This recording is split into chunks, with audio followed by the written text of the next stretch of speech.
আসসালামু আলাইকুম।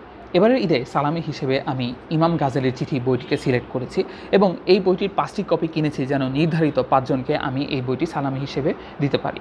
তো আজকের আলোচনায় আমি মেইনলি কথা বলব যে এই বইটি কেন প্রিয় এবং এই বইটি আমি কেন মনে করি আপনাদের পড়া প্রয়োজন। অ্যাট দ্য সেম টাইম আমি বলব যে এই বইটি পেতে হলে আসলে কিভাবে আপনাদের সালাম আদায় করতে হবে। তো দেরি না করে শুরু করতে যাচ্ছি। দেখুন, জ্ঞান অর্জনের পথে না কোনো শর্টকাট নেই, যদিও আমরা প্রায় সকলেই শর্টকাট খোঁজার চেষ্টা করি। হ্যাঁ, শর্টকাট যদি আমি বলতেই চাই তাহলে আমি সেটিকে অভিহিত করব যেটিকে আমরা বলি শিক্ষকদের পরামর্শ। অর্থাৎ আপনার মেন্টর, ওস্তাদ, শিক্ষক যাই বলুন না কেন, ওনারা ওনাদের জীবনে অনেক কিছু কিন্তু অর্জন করে এসেছেন। অভিজ্ঞতাকে যদি আমি বলি, সেই অভিজ্ঞতা শুনে আপনারা বুঝতে পারবেন যে আপনাদের জীবনে কোন অংশে কোন ভুলটা না করলেই আপনাদের জন্য বেটার হবে। তো ধরুন, আপনার মেন্টর অথবা শিক্ষক অথবা ওস্তাদ ওনারা লেভেল 10 পর্যন্ত ক্রস করে আসতেন। তো আমাদের জন্য কি হয় যে আমরা লেভেল 10 পর্যন্ত খুবই ইজিলি ক্রস করতে পারি এবং আমাদের লেভেল 11 অথবা 12 এই পজিশনে যাওয়াটা আমাদের জন্য আরও সহজ হয়ে যায়। তো ইমাম গাজ্জালির চিঠি বইটিতে ইমাম গাজ্জালি তার ছাত্রদেরকে অর্থাৎ ওনার ছাত্রদেরকে যে 24টি চিঠি দিয়েছেন সেটি খুব সুন্দর করে এখানে সংকলিত করা হয়েছে। তো এটি যে গ্রন্থের অনুবাদ সেটি হচ্ছে আইয়ুহাল ওয়ালাদ। তবে এটিকে অনুবাদ বলাটা এক্স্যাক্টলি কারেক্ট হবে না, যেটি এই বইয়ের অনুবাদক বলেছেন যে এটি হচ্ছে ভাবানুবাদ। তো এই বইয়ের একটি অংশ যেটা আমি মনে করি আপনারা যদি বইটি নাও পড়েন তারপরে জেনে রাখবেন, সেটি হচ্ছে যে এমন 8টি বিষয় যেটিকে ঘিরেই আলোচনা করা হয়েছে তাওরাত, জাবুর, ইনজিল, কোরআন মাজিদ এই 4টি ঐশী গ্রন্থে। তো এই 8টি বিষয় কী কী, চলুন দেরি না করে আমি আপনাদেরকে একটু জানিয়ে দিচ্ছি। প্রথম বিষয় সেটি হচ্ছে, আমি সৃষ্টি নিয়ে অনেক চিন্তা করলাম, দেখলাম সবারই প্রিয় মানুষ রয়েছে, মাহবুব রয়েছে যাকে সে খুব করে চায় এবং ভালোবাসে।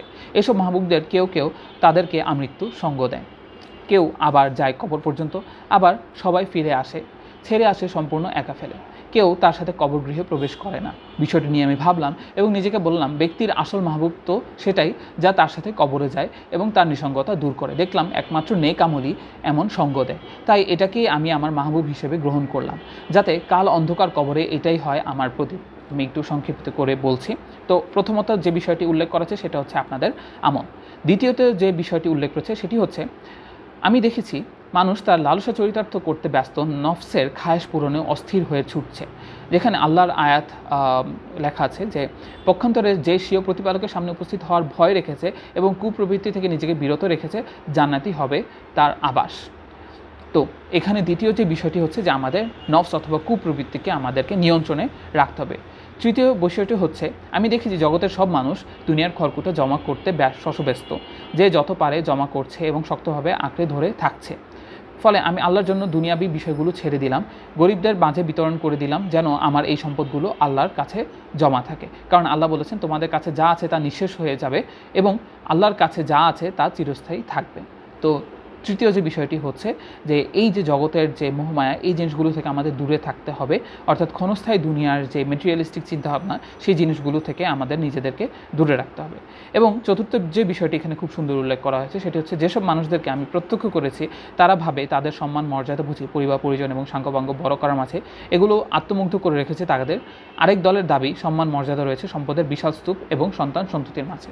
আপনারা বুঝতে পারছেন, অনেকে মনে করে যে আমার যত ফ্যান ফলোয়ার অথবা আমার যত প্রভাব প্রতিপত্তি থাকবে ততই বেটার, বাট আসলে বিষয়টি এরকম না, যেটি আল্লাহও আসলে ওরকম পছন্দ করেন না। কারণ আল্লাহ বলেন, তোমাদের মধ্যে ওই ব্যক্তি আল্লাহর নিকট অধিক মর্যাদা সম্পন্ন যে অধিক মুত্তাকি। অর্থাৎ কার কত ফ্যান ফলোয়ার অথবা কার কত পরিচিত আছে সেই জিনিসটা থেকে বেশি ম্যাটার করে যে আপনি কতটা আল্লাহকে ভয় করেন, তাকে অবলম্বন করেন, সেটাই আল্লাহর কাছে সবচেয়ে বেশি ম্যাটার করে এবং আল্লাহর কাছে আপনার মর্যাদা ওভাবেই বৃদ্ধি পায়। এছাড়া পঞ্চম বিষয়টি হচ্ছে যে আমি দেখেছি মানুষ একজন একজনের দোষ চর্চায় ব্যস্ত, একজন একজনকে গীবতে ব্যস্ত। এর কারণ হলো তারা সম্পদ, দুনিয়াবী অর্জন এবং জ্ঞান নিয়ে একে অন্যকে হিংসা করে। আমি আল্লাহর এই কথার দিকে মন দিলাম, দুনিয়ার জীবনে আমি তাদের মধ্যে জীবিকা বন্টন করি। ফলে বুঝতে পারলাম সৃষ্টির সূচনা থেকে দুনিয়ার জীবিকা রিজিক বন্টনের বিষয়টি সম্পূর্ণ আল্লাহর হাতে। তাই সেদিনের পর থেকে আমি কখনো মানুষকে হিংসা করিনি, বরং আল্লাহর বিতরণ নিয়ে সন্তুষ্ট থেকেছি। ষষ্ঠ বিষয়টি হচ্ছে, আমি দেখেছি মানুষজন বিভিন্ন বিষয়কে কেন্দ্র করে একজন আরেকজনকে শত্রুতে পরিণত করে। তাই আল্লাহর এই আয়াতের দিকে মনোনিবেশ করলাম, নিশ্চয়ই শয়তান তোমাদের শত্রু, কাজেই তাকে শত্রু হিসেবে গ্রহণ করো। আমি সাবধান হয়ে গেলাম, কারণ শয়তান ছাড়া কোনো মুমিনের সাথে শত্রুতা করা বৈধ নয়। সপ্তম বিষয়টি হচ্ছে, আমি দেখেছি সবাই কঠোর পরিশ্রম করে, অস্থির হয়ে যাচ্ছে খাবার দাবার এবং বাসস্থানের ব্যবস্থা করতে গিয়ে, সংশয়পূর্ণ এবং নিষিদ্ধ বিষয় দিতে মজে থাকছে। এখানে আল্লাহ বলেছেন, আমি যদি একটু সংক্ষেপিত করে বলি, আর জমিনে বিচরণকারী সবার জীবিকা আল্লাহরই দায়িত্বে। এভাবে আমি বুঝে গেলাম আমার জীবিকার নিশ্চয়তা আল্লাহ দিয়ে রেখেছেন, এজন্য আমি প্রয়োজনীয় রিজিকের আল্লাহর ইবাদতে নিমগ্ন হলাম, এছাড়া নিজেকে সব কিছু থেকে বিচ্ছিন্ন করে ফেলাম। অষ্টম বিষয়টি হলো, দুনিয়ার সবাই কোনো না কোনো সৃষ্টির উপর ভরসাকারী। কেউ ভরসা রাখে টাকা পয়সার উপরে, কেউ সহায় সম্পত্তির উপরে।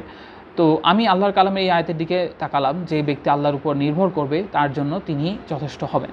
তো আমরা এই 8টি বিষয় আসলে খেয়াল করতে পারি, এবং খুব সুন্দর 8টি বিষয় এখানে উল্লেখ করা রয়েছে, যেখানে নফসের নিয়ন্ত্রণ এবং অন্যকে হিংসা করা থেকে বিরত থাকা এবং মুমিন ব্যক্তিদেরকে শত্রু হিসেবে গণ্য না করা, এই বিষয়গুলো কিন্তু এই বইটিতে উঠে এসেছে। তো এটি মাত্র আমি একটি চিঠির অংশ থেকে বললাম, এভাবে 24টি চিঠি রয়েছে যেটি আপনারা পড়তে পারেন এবং নিজেদেরকে সমৃদ্ধ করতে পারেন।